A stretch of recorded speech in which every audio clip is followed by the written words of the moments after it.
Hi යාළුවනේ welcome to my YouTube channel. කොහොමද ඔයාලට? ඔන්න යාළුවනේ අද අරන් ආවා සේපාලිගමල් කතාවේ අවසාන කොටස. ඉතින් අලුත් යාළුවෝ ටික කතාව ඔක්කොම කියවලා එන්න මේ කතාව කියවන්න. එහෙනම් channel එක subscribe කරලම කතාව කියවන්න එකතු වෙමු.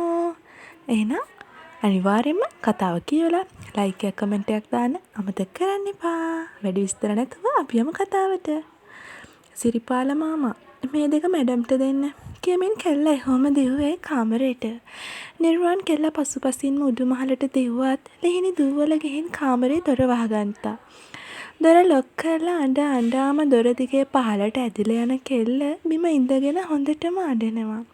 පොඩි දරුවෙක් අඬනවා වගේ. ලිහිණි මැනික කියන දේ අහන්නකෝ. මම ඉතින් ඒකට කැමති වෙන්නේ නෑනේ. බොරුවට අඬන්න එපා. ඔයාම කියන්නකෝ මම කැමති කිව්වද? අඩුම ඔයා කියනකම්වත් මම ඔය ගැන දන්නවද ලිහිණි? ප්ලීස් අඬන්න එපා. මේ දොර අරින්න. ඔයා අඬනකොට මට ඉවසන්න අමාරුයි. ලිහිණි කියන දේ අහන්න ළමයෝ. මම කිව්වා බේබි මේ දේවල් හරියන්නේ නෑ. ඔයාට මම වගේ කෙනෙක් ගැලපෙන්නේ නෑ. ගැලපුණත් ලොකු මැඩම් කවදාවත් මේ දෙයට කැමැත්ත දෙන්නේ නෑ. ප්ලීස් මගේ හිතට බලාපොරොත්තු දෙන්න එපා බේබි. ලිහිණි මතකද ඔයාට? ඔයා පොරොන්දුනා මම තනියම ඉන්න වෙලාවක මට බේබි කියන්නේ නෑ කියලා. මැනික මට සද්දෙන් කතා කරන්න බෑ. අම්මලාට ඇහෙන්න පුළුවන්. ඒ නිසා අනේ අඬන එක නතර කරලා මගේ ළඟට එන්න චුට්ටක්. කොහොම දොර අරින්නකෝ ප්ලීස්. බෑ නිර්වාන්. ඔයා යන්න. මට ටිකක් මෙහෙම ඉන්න දෙන්න. ප්ලීස් වඳින්නම්. දොරට හේතු වෙලා ඉඳපු කොල්ලා දොර ළඟින් අයින් වෙලා ගිහින් ඉඳගත්තේ එතනම තියෙන සෝෆා එකේ.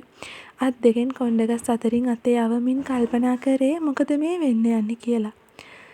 නිර්වාන් එකවරම ගැස්සුනේ අම්මගේ සද්දෙට. ඇයි අම්මා? පුතේ ඔයා දන්නවනේ තාත්තගේ යාළුවා සිලොන් අංකල්. එයා ඔයාව එයාගේ දුව ෂෙරිල්ට ප්‍රොපෝස් කළා. ඔයාට කැමති වෙන නම් හේතුවක් නෑ පුතා. හොඳට ඉගෙන ගනිපු ගොඩාක් වැදගත් ගර්ල් කෙනෙක්. අනික මම දවසක් දැක්කා. එයත් හරි ලස්සනයි. ටිකක් විතර ලිහිණි වගේ. කෝ ලිහිණි? එයාට කියන්න හිට යන්න ලෑස්ති වෙන්න කියලා. පුතා මේ ලිහිණි එක්ක ගිහින් එයාට ඇඳුමක් කරන් දෙන්න. ලිහිණි කියමින් ස්වේත තට්ටු කරේ දොරට. දොර ළඟ බිම ඉඳගෙන ඉන්න කෙල්ලා කට හයියෙන් තද කරලා වහගෙන හිටියේ ඉකිබිඳෙන හඬ ඇහි කියලා. අම්මා මම හිතන්නේ ලිහිණි නානවා. හරි එහෙනම් රෑ වෙන්න කලින් දෙන්න එක ගිහින් එනවද?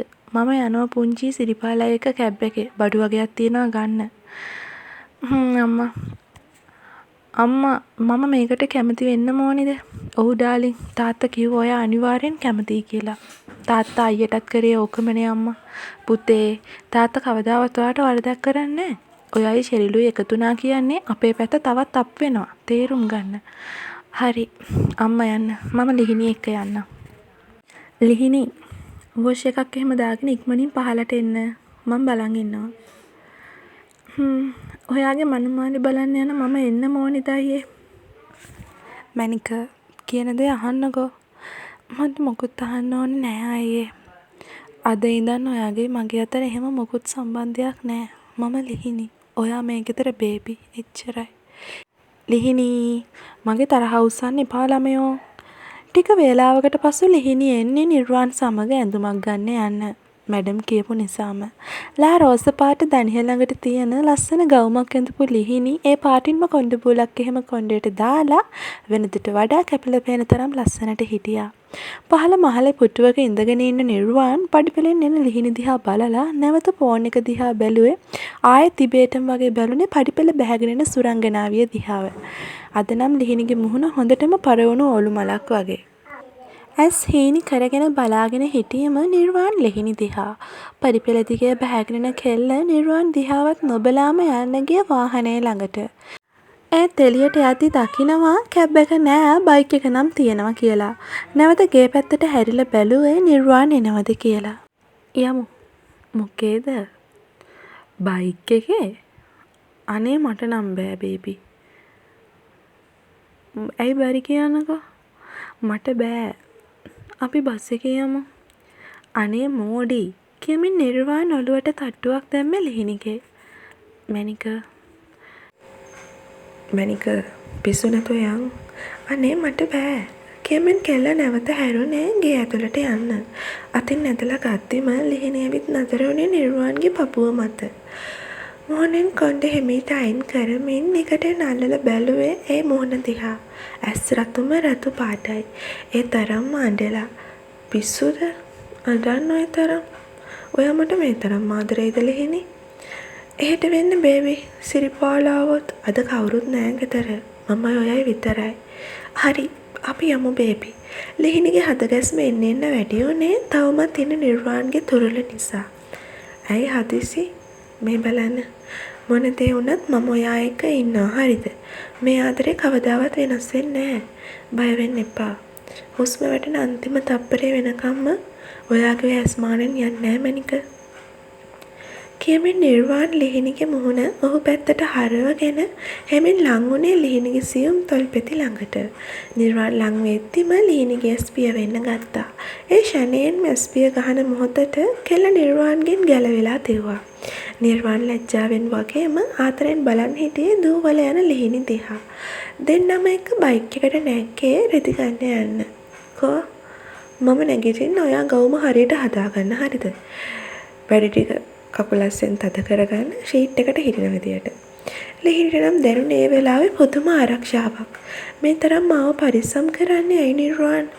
ලිහිණි මොන ලෝකෙද බබා ඉන්නේ? මම දැන් කීපාරක් ඇහුවද? මොකද්ද? මට ඇහුන්නේ නෑ. හෙල්මට් එක හරියට දාගත්ත නේද? එහෙනම් අල්ලගන්න. අනේ එහෙම ඕනේ නෑ. අපි යමු. දැන් බැරිද? බෑ යමුකෝ මම වැටෙන්නේ හරි එහෙනම් කියලා කොල්ල එකවරම බයික් එක ඉස්සරහා රෝදේ උස්සලා රේස් කරද්දි කෙල්ල නිකම්ම නිර්වාන්ගේ පිටමත වගේම අත් දෙක බඩ වටේට දාලා හයියෙන් තද කරලා අල්ලගෙන තිබුණා. හැමදාම ඔහොම මගේ ළඟින්ම ඉන්න මැනික. හරි යමුකෝ රෙදි ගන්න. මැඩම් ආවොත් බැනු. නිර්වාන් තෝරලා දෙන ඇඳුමත් අරගෙන කෙල්ල ආවේ නැවත ගෙදරට. පුතේ ආවත් එක්කද? බලන්නකෝ. හෙට මනමාලි බලන්න යන තියාගෙන දෙන්න ජෝඩු දාලා ගිහින් නේද? කියමින් නිලෝෂි hina වුණේ විහිළුවක් කරමින්. ලිහිණි ලැජ්ජාවේ ඇබරමින් ගියේ කාමරේට. දැන් නම් ලිහිණි පවුලෙම කෙනෙක් වෙලා. ලිහිටුන කරදරයෙන් පස්සේ ගෙදර වැඩටත් ගැහණු කෙනෙක්ව සේත අරගෙන තිබුණා. පහවදා උදේම නිර්වාන්ගේ මනමාලි බලන්න යන්න ඕනි නිසා හැමෝම වේලාසන ගියේ නිදා ගන්න. ලිහිණි ඔයා නිදිද? දොරට තට්ටු කරන සද්දෙට බල්කනි එකේ ඉඳපු ලිහිණි නැවත ආවේ කාමරයට. අතින් කම්බල් ටිකේ බේරෙන කඳුල පිහිදමින් ලිහිණි ඉක්මනින් දොර ඇරියේ එහා පැත්තෙන් ඇහුණු හඬ මැඩම්ගේ නිසා. මැඩම් එන්න ඇතුළට. මොකද දරුවෝ අසනීපෙන්ද? යමු බෙහෙත් ටිකක් ගන්න. එහෙම කිව්වේ ලිහිණිගේ මුහුණේ තියෙන මලානික බව දැකලා. නෑ මැඩම්. එහෙම දෙයක් නෑ. ඔළුව ටිකක් රිදෙන ගත්තා. මම මේ දැනුයි පැන්ඩෝල් දෙකක් බිව්වේ. ඇයි මැඩම් හදිසියෙම ආවේ? නෑ ලිහිණි. කියමින් ශ්වේත ඉඳගත්තේ ලිහිණිගේ ඇඳෙන්. ඔයා දන්නවද ලිහිණි? ලොකු පුතා වගේ නෙමෙයි මම නිර්වාණව හැදුවේ. හරිම ආදරෙන්. පොඩි එකෙක් වගේ. ඒත් ළඟදිම දවසක නිර්වාණ අපෙන් ඈත් වෙනවනේ. මට ඒක ටිකක් දරා ගන්න අමාරුයි දුව. බේබි වෙන ගෙදරකට යනවද මැඩම්? ඔව් මම යාට වෙනම ඇපාර්ට්මන්ට් එකක් ගත්තා. එයා ඒක තවම දන්නේ කමක් නෑ. මම මේ කියන්න ආවේ ඔයා නම් යන්න එපා හිතන්නවත් එපා හොඳද? ඔයත් අපිව දාලා ගියොත් එහෙම මට පිස්සු හැදෙයිද? අනේ නෑ මැඩම්. මම යන්නේ ඒත් වෙලාවකට නම් මට හිතෙනවා මම මැඩම්ලට කරදරයක්ද කියලා. අනේ එහෙම දෙයක් නම් නෑ. හිතන්නවත් එපා. ඔය ආපුදා ඉඳලම මම සතුටෙන් ඉන්නේ. මම ගිහින් එන්නම්. නිදාගන්න. හෙට උදේම යන්න ඕනේනේ. හැමෝම ලෑස්ති වුණේ නිර්වාන්ගේ මනමාලි බලන්න යන්න. ලිහිණිගේ ප්‍රමාදයට නිර්වාන්ගේ රූම් එක ළඟට. මොකද නිර්වාන්ට ඉවසිල්ලක් නැතුව හිටියේ ලිහිණිගේ ලස්සන බලන්න. ලිහිණි කියමින් කොතෙක් වෙලා දොරට තට්ටු කරමින් කතා කරත් සත්‍යයක් නැතිම තැන නිර්වාන් දොර ඇරගෙනම කාමරයට ගියා. අනේ බෙඩ්ෂීට් එකක් ඔළුවේ ඉඳලම පොරවගෙන කෙල්ල හොඳටම නිදි. ඒයි කම්මැලියෝ නැගිටින්න. අපි ලෑස්ති වෙලත් ඉවරයි. කො කියමින් නිර්වාන් මුහුණ ළඟ තියෙන බෙඩ්ෂීට් එක අතින් අයින් කරේ සත්‍යයක්වත් නැති නිසා. ඇඳෙන් ඉඳගෙන හිමීට ඔළුව අත ගෑවේ ඇහැරවන්නත් ලෝභකමින්. ලිහිණි නැගිටින්නකෝ. ඔයාට හොඳටම උණනේ මැනික. කෝ යාන්තමට ඇස්සරලා බලන ලිහිණි නිර්වාන් දිහා බලලා අහිංසක හිනාවක් දැම්මා. මට ටිකක් අමාරුයි නිර්වාන්. ඔයාලා යන්න. මට එන්න බැරි වෙයි. මැඩම්ට කියන්න. එච්චරම අමාරු නෑ කියන්න. එයා කියද්දිම ස්වේතාවේ කාමරයට අම්මව දකිද්දී නිර්වාන්ට ඉබේටම නැගිටුනේ ඉඳගෙන ඉඳපු තැන්දෙන්. මොකද පුතා ලිහිණි තාම නිදිද? නෑ අම්මා එයාට ටිකක් අසනීපයි. එයාට යන්න බැරි වෙයි. අනේ ඒව කොහොමද පුතේ? කමක් නෑ අම්මා. සිරිපාලා ඉන්නවනේ. එයා බලයි. පරිස්සමෙන් ඉන්න මැනික. කියමින් ස්වේත ගියේ පහලට. මැනික මේ ෆෝන් එක ඔයාලඟ තියාගන්න. මට සනින්සරයට කෝල් ගන්නවා. ඇහැරන් හිටියොත් ආන්සර් කරන්න. හරිද? මම ගිහින් එන්නම්.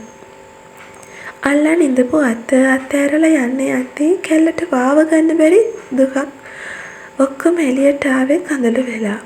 කොහොම හරි නිර්වාන් ගියේ එයාගේ තාත්තගේ යාළුවගේ දුව බලන්න. හැමෝම සතුටින් කතා බහ කර කර ඉතින් ෂෙරිල් ආවා. නැකත් චාරිත්‍රයට බුලත් දීලා නිර්වාන්ව පිළිගනිපු ෂෙරිල් නිර්වාන්ගේ මුහුණවත් නොබලාම ගියේ අම්මා ළඟට. හැමෝම කතා වුණේ දෙන්නගේ වෙඩින් එක ගැන. ඔව් අපි ඉක්මනින් මේක කරමු. ලබන මාසේ හොඳ නැකත් මාසයක්. හරි. අපි දැන් කැමතිනේ දෙන්නට ටිකක් තනිව කතා කරන්න දෙමු. කියාද ෂෙරිල් ගියේ මෙතුලට. ඒ පස්සෙන්ම යන නිර්වාන් ෂෙරිල්ට කතා කරා. ෂෙරිල් ගොඩ කාලෙකින් දැක්කේ. ඔයාව ආෆ්ටර් එල් වලින් පස්සේ මං හිතන්නේ. කෙල්ලගේ නම් වැඩි කැමැත්තක් නෑ කතාවට. මොකද ෂෙරිල් ඔයාට ප්‍රශ්නයක් තියෙනවා නම් කියන්න. ඔව් නිර්වාන් මම මේකට කැමති නෑ. මම ආදරය කරන කෙනෙක් ඉන්නවා. එයා ඉන්නේ නිව්සීලන්ත වල. එයා ආවම අපි මැරි කරන්න ඉන්නේ. අම්මලාගේ කරදරේටයි මම කැමති උනේ. අපි කවදා හරි බැන්ද සතුටින් නම් ඉන්න එකක් නෑ නිර්වාන්. අටේ සිරාවට ඇත්තටමද මේ කියන්නේ? ඔව් නිර්වාන් දැන් තමයි ෂෙරිල් ඇඟට ලේ ටිකක් ඉනේ. මටත් එහෙම. කියමින් ෂෙරිල්ට නිර්වාන් ඔක්කොම විස්තරේ කියනවා. හරි. අම්මලා ඇහුවොත් අපි කැමතියි කියමු. හැමෝම නැවත ගෙදර ආවි සතුටින්. නිර්වාන් නම් ගෙදර එනකම් ඉවසිල්ලක් නැතුව ඉන්නේ ලිහිණිව දකින්න. දැන් නම් ලිහිණට ටිකක් සනීපයි. දැන් එන්න දිනලන් වෙන්නේ දෙන්නගේ වෙඩින් එකට. ෂෙරිල්ගේ වගේම නිර්වාන්ගේ. ලිහිණි නම් අඩා ගනිපු ගමන්මයි. හැමෝම පල්ලෙහාට වෙලා සතුටින් ඒ කාලේ ගත කරා. දැන් නම් නිර්වාන් ගෙදරින් යන්න තියෙන්නේ එකම එක දවසයි. ඒ වගේමයි ලිහිණිත් හරියට අර මැෂින් එකක දාලා හොස්පිටල් එකේ ඉන්න ලෙඩෙක් වගේ. මැෂින් එක ගලවපු ගමන් මැරෙනවා. නිර්වාන්ගේ වෙනස් වීමත් ලිහිණිට දරා ගන්න බැරි වුණා. වෙනද වගේ ඉඩක් ලැබුණු වෙලාවට ළඟට එන්න, ආදරෙන් ඇස්වලින් කතා කරන්න පවා නිර්වාන්ට අමතක වුණා. මේ ටිකේම නිර්වාන් එහෙට මෙහෙට මොනවටද දුවනවා කියලා නම් ලිහිණි දැනගෙන හිටියා. පුතා කොහෙද අනේ අදත් මේ යන්නේ? හෙට ඔයාගේ වෙඩින් එක පුතේ. නෑ අම්මා. මම මේ ෂෙරිල් කිව්ව ප්‍රශ්මල් බොකි එක පොඩ්ඩක් බලන්න කියලා. ඒකයි. එහෙම කියද්දි ලිහිණිගේ මූණ නම් මලානික වෙලා ගියා. ඇස් කඳුලින් බර වුණා. හැමෝම නිදාගන්න ගියේ පාන්දරම හැරෙන්න ඕන නිසා. රෑ වෙලාව 11ත් පහ වෙලා තාමත් ලිහිණි කාමරේ ලයිට් එක පත්තු වෙනවා. නිර්වාන් බැල්කනි එකේ එහෙට මෙහෙට යමින් කෝල් එක. අහම්බෙන් වගේ එළියට එන ලිහිණි දකිනවා නිර්වාන් කෝල් එක කියලා. ඒත් කවදාවත් නැතුව නිර්වාන් දැන් මේ විදිහට රැට කෝල්ස් වල ඉන්නත් ලිහිණිට අහුවෙලා තිබුණා. ලිහිණි හැම වෙලාවෙම හිත හදාගත්තා. අන්සතු මලකට පෙම් කරන්නේ ඇයි කියලා. නිර්වාන් හැරෙද්දිම ලකිනවා ලිහිණි එයා දිහා බලන් ඉන්නවා කියලා. ඒකම ලිහිණි කාමරේට ගිහින් දොර වහගන්නවා. ඇඳට ගිහින් කෙල්ල බලන් ඉන්නේ දුර ඈත පේන හඳ එළිය දිහා. දන්නවද? හැමදාමත් මම හිතුවා හරි. ඉස්සර වගේම මගේ හිතේ තියෙන දුක ඔක්කොම කතා කරන්න හිටියේ ඔයා විතරයි හඳ මාමේ. අඬලා හෙම්බත් වෙලා ඉන්න කෙල්ල අද ඇඳ මිට්ටමට ඔළුව තියාගත්තී නිකම්ම ඇස් පිය වුණා. පාන්දර 1ට විතර ඇහුනේ දොරට ගහන සද්දේ. වෙලා ගිහින්ද කියලා බය වෙලා ඇහෙන ලිහිණි දූවල ගිහින් දොර අරිද්දි එතන ඉන්නේ නිර්වාන් වගේම එයාගේ අම්මා. ලිහිණි පුතේ කියාගෙන සේත ඇවිත් ලිහිණිගේ අතේ එල්ලුනේ පොඩි තරුවෙක් වගේ. අනේ රත්තරන් ඔයාට විතරයි පුතේ දැන් අපිව බේරගන්න පුළුවන්. ඇයි මැඩම් මොකද මේ? අනේ අඬන්න එපා මැඩම්. මම ඕනේ උදව්වක් කරන්නම්. පුතේ ඔයාට පුළුවන්ද නිර්වාණව කසාද බඳින්න? කෙල්ලගේ ඇස් නල්ලට ගියේ එකවරම. ඇයි මැඩම් කෝ ශිරිල්? ඒ කෙල්ල ඊයරෑ පැනලා ගිහිල්ලා. අපේ නම්බුව ඉවරයි පුතේ. අද ඔක්කොම පරම්පරාවම එනවා. කොහොමද කියන්නේ මනමාලි පැනලා ගිහින් කියලා. අනේ මගේ පුතාට කැමති වෙන්නකෝ දුව. දෙන්නට දෙන්න ඇස්වලින් ආයෙ කතා කරන්න පටන් අරන්. හරි මැඩම් මම කැමති. කෙල්ලට නම් එහෙ මලක් විපුණා වගේ ඇති. මැඩම් කියන්න එපා. අම්මා කියන්න දුව. ලිහිණි හොම බඳාගත්තේ සේතව. අම්මා ටිකක් ඉන්න. පුංචි එන්න කාමරේට. ඇයි පුතා? පුංචි මම අද ඔයාට හිතපුවත් නැති විදිහේ තෑග්ගක් දෙන්න හදන්නේ. තෑග්ගක්? අම්මා ඔයත් අද ඉඳලා ලිහිණිගේ අම්මා තමයි. හැබැයි මේ ඉන්නේ ලිහිණිව මේ ලෝකෙට වදාපු අම්මා. මොකක්? පිස්සු කියවනවද පුතා? මොනවද නංගි මේ කියන්නේ? ඔව් අක්කේ ඒක ඇත්ත. මොකද්ද කියන්නේ? මේ නිලෝෂි මැඩම් මගේ අම්මා? එහෙම වෙන්නේ කොහොමද? ඇත්තද මේ බේබි? මේ තියෙන දෙන්නගේ DNA ටෙස්ට් වල රිපෝට්. සේතට නම් මේක හිතාගන්න බැරි වුණා. ලිහිණි ලොකු හුස්මක් කරන් පිට කරලා ගිහින් ජීවිතේ පළවෙනි පාරට අම්මගේ සුවඳ විඳිනවා තුරුල් වෙලා. කොට වෙලා දෙන්න එක්ක අඬන්න ගත්තා. ඒ වෙලාවේදී නිලෝෂි හැමෝටම පෙන්නුවේ එයාගේ නළලෙත් මෙච්චර කාලයක් කොන්ඩෙල් මේකප් වලින් වහගෙන ඉඳපු රතු පාට බර්ත් මාක් එක. ලිහිණි නම් එයාගේ ඇත්ත අම්මා වගේ මෙයාගේ හිතේ තිබු ආදරෙත් එයාට ලැබෙනවා. පෝරුවට නගිද්දී අම්මලා දෙන්නගෙම ඇස්වලින් කඳුළු ගලන්න වුණා. එදා ඉඳලා හැමෝම සතුටින් ජීවත් වුණා. හනිමූන් එකේදී කොයිල් එක ආවේ අඳුරන්නේ නැති නම්බර් එකකින්. ෆෝන් එක ආන්සර් කරේ ලිහිණි. හෙලෝ ලිහිණි සුබ පැතුම්. මම ශෙරිල්.